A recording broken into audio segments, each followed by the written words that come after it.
The federal Andhra Pradesh ఛానల్కి స్వాగతం. తిరుమల తిరుపతి దేవస్థానంలో తొక్కేసలాట జరిగి భక్తుల ప్రాణాలు కోల్పోయినటువంటి ఘటన మరొక ముందే సింహాచలంలో మరొక దుర్ఘటన సంభవించింది. చందనోత్సవం సందర్భంగా అప్పన్న నిజరూప దర్శనం కోసం ఏటా భారీ సంఖ్యలో భక్తులు తరలి వస్తుంటారు.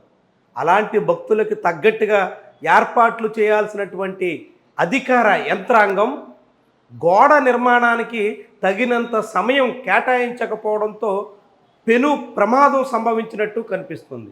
ఈ ప్రమాదంలో 7 భక్తులు ప్రాణాలు కోల్పోయారు.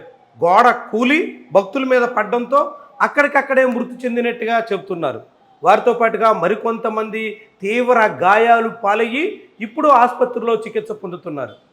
ఈ ఘటన మీద ఇప్పటికే ముఖ్యమంత్రి స్పందించారు, సమీక్ష నిర్వహించారు. రాష్ట్ర మంత్రులు అధికారులతో ఆయన సమీక్ష జరిపిన తర్వాత మృతులకి 25 లక్షల చొప్పున నష్టపరిహారం ప్రకటించారు. దాంతోపాటుగా క్షతగాత్రులకు కూడా 3 లక్షల చొప్పున నష్టపరిహారం అందిస్తాం అంటూ ప్రకటించారు. అదే సమయంలో ఈ ఘటనకు కారణాల మీద 3 సభ్యులతో ఒక విచారణ కమిటీని కూడా నియమించారు. అయితే ఒక గోడ కూలి భక్తుల మీద పడి ఏకంగా ప్రాణాలు కోల్పోయేటువంటి పరిస్థితి రావడం అన్నది అందరినీ విషాదానికి గురి చేసింది. ఉత్తరాంధ్రలోనే కాకుండా రాష్ట్ర వ్యాప్తంగా సింహాచల దేవస్థానానికి ఏటా చందనోత్సవం సందర్భంలో భారీ సంఖ్యలో భక్తులు తరలి రావడం ఆనవాయితీ. ఏటా ఈ వేడుకను అత్యంత ఘనంగా నిర్వహిస్తుంటారు.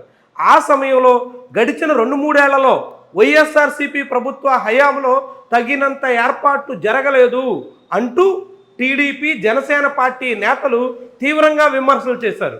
ఈసారి అలాంటి అపశృతులు దొరలకుండా పటిష్టమైనటువంటి భద్రత మధ్య అత్యంత సామరస్యపూరిత వాతావరణంలో భక్తుల దర్శనాలకు ఏర్పాట్లు చేశాం అంటూ వెల్లడించారు.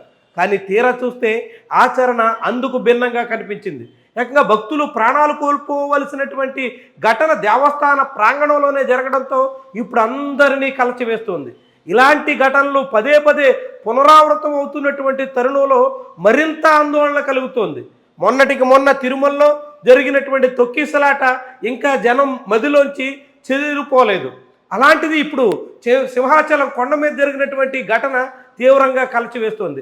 బస్టాండ్ నుంచి 300 రూపాయల టికెట్ క్యూ లైన్లో కొండ దర్శనానికి వెళుతుండగా హఠాత్తుగా గోడ కూలడంతో ప్రమాదం సంభవించింది. అయితే నిన్న రాత్రి కురిసినటువంటి వర్షాలకే ఇలాంటి ప్రమాదం సంభవించినట్టుగా అధికార యంత్రాంగం చెప్పుకొస్తుంది. కానీ నిన్న కురిసినటువంటి ఓ మాదిరి వర్షానికే గోడ కూలిపోయేటంత అతి నాణ్యత లేకుండా ఇలాంటి గోడలు నిర్మించారా అనేటువంటి ఈ ప్రశ్న కూడా ఉదయిస్తోంది. ఏమైనప్పటికీ కూడా తగినంత ఏర్పాట్లు చేయడంలో, భక్తుల ప్రాణాలకి రక్షణ కల్పించడంలో, నిజరూప దర్శన కార్యక్రమం చందనోత్సవంలో ఎటువంటి అపశృతులు దొరలకుండా కట్టడి చేయడంలో అధికార యంత్రాంగం వైఫల్యం సుస్పష్టంగా కనిపిస్తోంది. దీని మీద ఇప్పటికే ప్రభుత్వం విచారణ కమిటీని వేసినటువంటి తరుణంలో మరిన్ని విషయాలు వెలుగులోకి వస్తాయి.